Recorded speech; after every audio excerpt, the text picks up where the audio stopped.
straight to our reporter roundtable and look at what you'll be talking about tomorrow morning. Joining me is EWN senior reporter Ziyanda Ngcobo, the Financial Mail's Sikonathi Mchancha, is in fact the deputy editor, and then of course Sunday Times columnist Peter Bruce.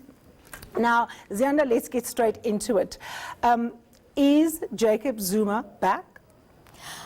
Well, I wouldn't necessarily say he's back, but certainly people want him back. There's a lot of people around him who want to see him return to the presidency to actually complete his term. They believe that he was not done right by the ANC, so they've decided to form their own body. They believe he's got programs that he needs to complete in the form of radical economic transformation.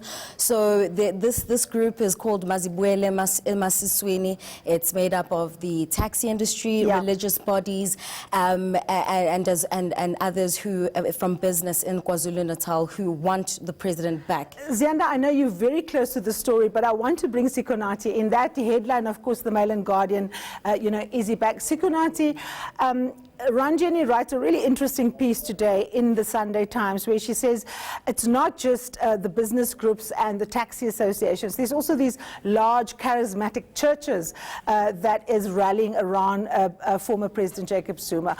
What do you think his chances are? These chances are as good as zero, if not less than zero. He's coming nowhere near the presidency again.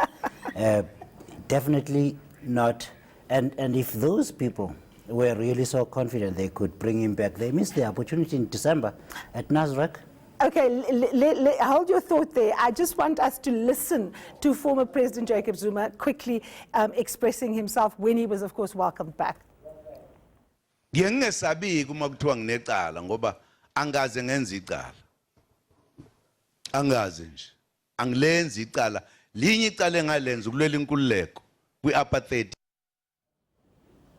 Of course, vintage Zuma. That was last Thursday, right? Absolutely. Yeah.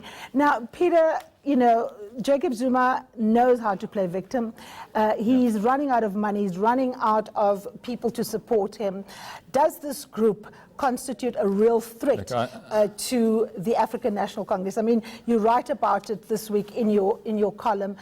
You warn the DA saying that Cyril Ramaphosa is not Jacob Zuma. But how real a threat is he actually? Well, I think Zuma is about to find out the truth, and I agree with Sikonathi. I mean, I'm about to find out the truth about how cold it is outside the ANC. I don't think he'll do it, frankly. I don't think he will step outside the ANC, no matter what people might be, pushing him to do.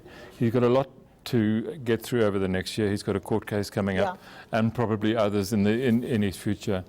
I just think we'd be absolutely crazy to take on the state right now. It's really interesting that you guys are all saying this, of course, because many people are asking whether Zuma is going to do an Mbeki. Remember when COPE was formed, everyone said Mbeki was going to go to COPE, and of course he remained in the African National Congress. Yeah, very sensibly. And a lot of people are saying that this might in fact just happen with Zuma. But let's just change gear quickly. The other big story, of course, that is going to be, a big thing this coming week is, of course, the PIC.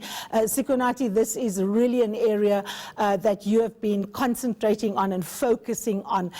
We've got the PIC statement that, of course, indicates that the board has complete faith in him and that they are, in fact, saying that this is an attempt to try and, derail the reputation of the institution. But is there an issue with Dan Machila? Is there, smoke without fire, as they say in the cliche?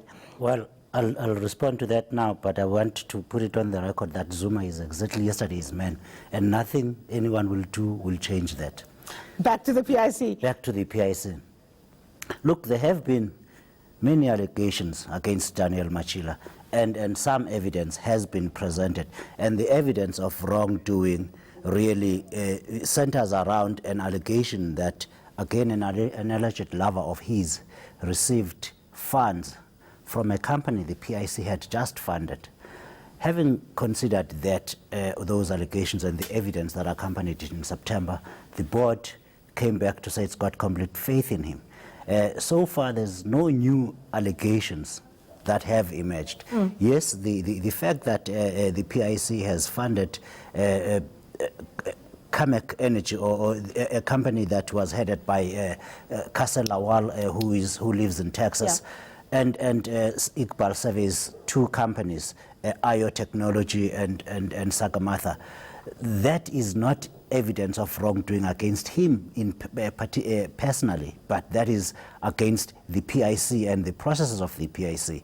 If there's any wrongdoing there, we shall wait for the evidence to be placed as to whether or not did Daniel Machila flout policies of the PIC. Okay, hold that thought. There is, of course, a person that does believe that Daniel Machila ought to be investigated, and that's, of course, Bantu Holomisa, the leader of the United Democratic Movement. Let's take a listen to what Holomisa has to say. Well, the issue of the PIC has been in the newspapers for quite some time. Yes. Where people are complaining and questioning the monies of the pensioners, where are they invested? It looks like some of these billions are just thrown down the drain and nobody cares. So we are trying, therefore, to conscientize the workers of this country, the authorities that be, to make sure that those who are running that institution are above board. As a result of that, recently we noticed that the CEO of that institution has been caught with his fingers in the till by facilitating some transactions for his friends. Right. So therefore, we are calling for the minister to suspend the individual in question so that we can get to the bottom of these allegations.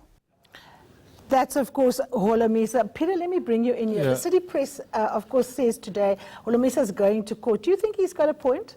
Well, he might have a point, but Dr. Dan has a point as well, and I think it was well illustrated, Sikonati, in the latest edition of the Financial Mail, where you have a cover story on him, and you have the PRC outperforming the market. Now, you might well be throwing a few rotten billions at VBS Bank or at independent newspapers, but he's basically getting it right. Sikonati? Absolutely right. The PIC, because of the massive fund it has, 1.9 trillion rand of investments that it has. One little deal, independent newspapers, for example, it cost them 1 billion rand. 1 billion rand, you've got 2,000 billion rand that the PIC holds.